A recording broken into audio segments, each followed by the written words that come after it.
Please sit it, please. हाँ sir, बक्सा लेके आ जाएं, अगर किसी हवाले की ज़रूरत पड़े तो काम आ जाएंगे। Assalamu alaikum. I'm so happy to see this hall full of guests and hosts. And I would love to start this session of questions and answers, please. Assalamu alaikum, Hazur. The first questioner is Mrs. Birun from Lithuania.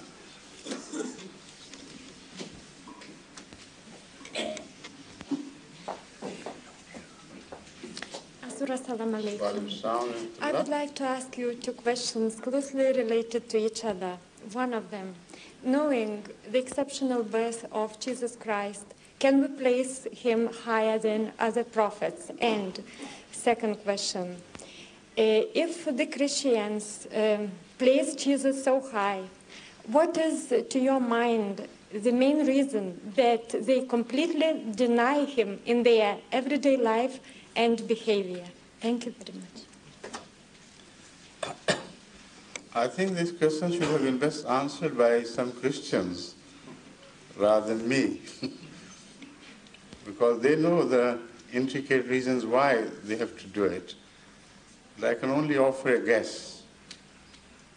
The case of Jesus is a very special case. It's not that of an ordinary prophet of Allah. It is so significant in so many ways that unless you fully realize the significance of Jesus as Messiah, perhaps you cannot fully understand the attitude of Christians to him. They have definitely seen something special in him, which they did not notice or observe or read about in the Old Testament regarding other prophets. And that is why he was specifically entitled Messiah or Christ.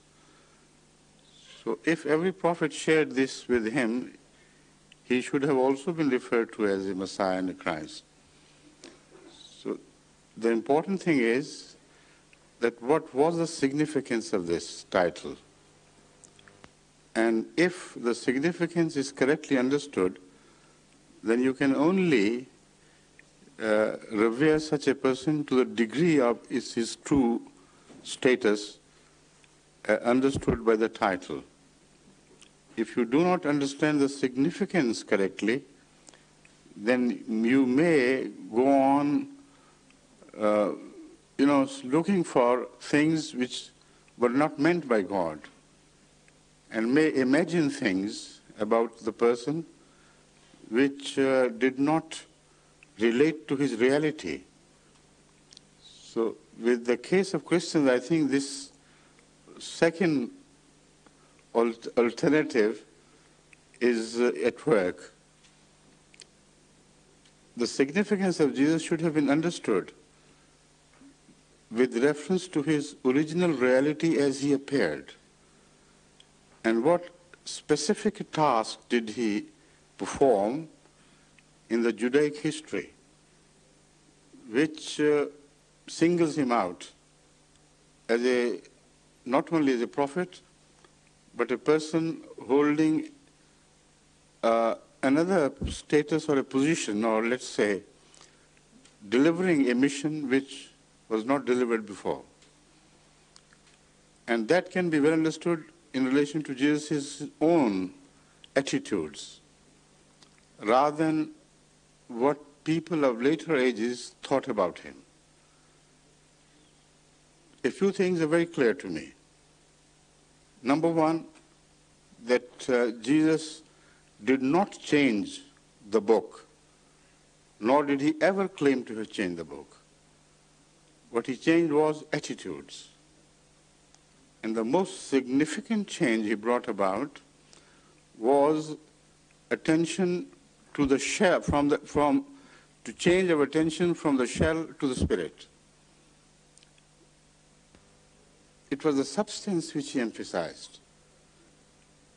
And that was so highly needed at that time, because the Jewish people had got stuck to the form and shell of the teachings of the Torah, So much so that they thought that if you formally subscribe to God as described literally in Torah, that is quite sufficient, and that is then you really attain the purpose of religion.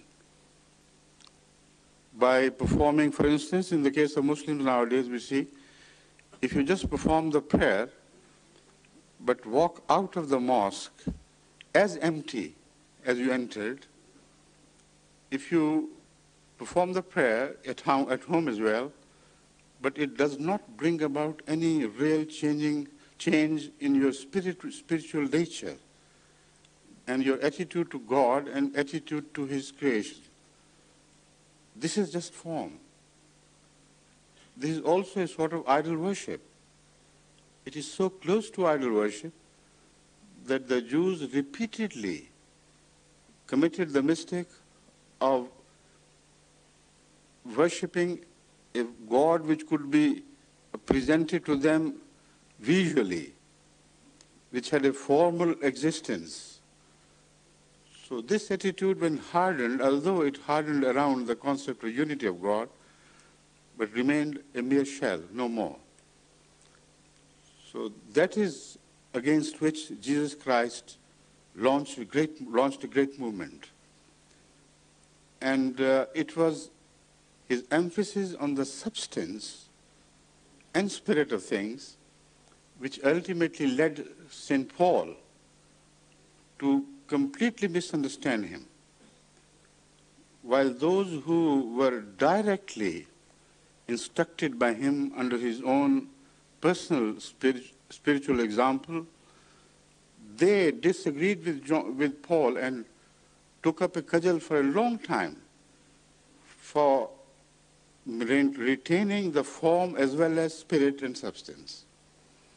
So this is the struggle we find in the early history of Christianity, which answers this question partly, which you have raised, that the struggle was between form and substance, and they were taken separately, as if one would eliminate the necessity of the other. This was not Jesus. Nowhere did he do away with form. What he did was he presented the case of a religion which had no substance left in it, which was without the love of God, and it would not serve any purpose. But the form did serve a purpose, which was to retain the spirit intact.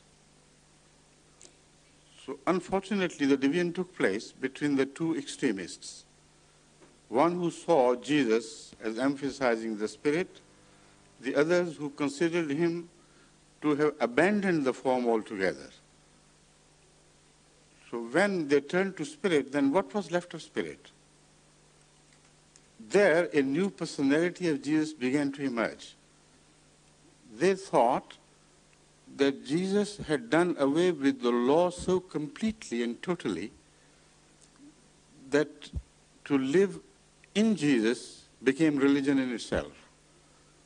And as it had happened never before in any religious experience, so this was the special Jesus which emerged in the sight of the later-day Christians.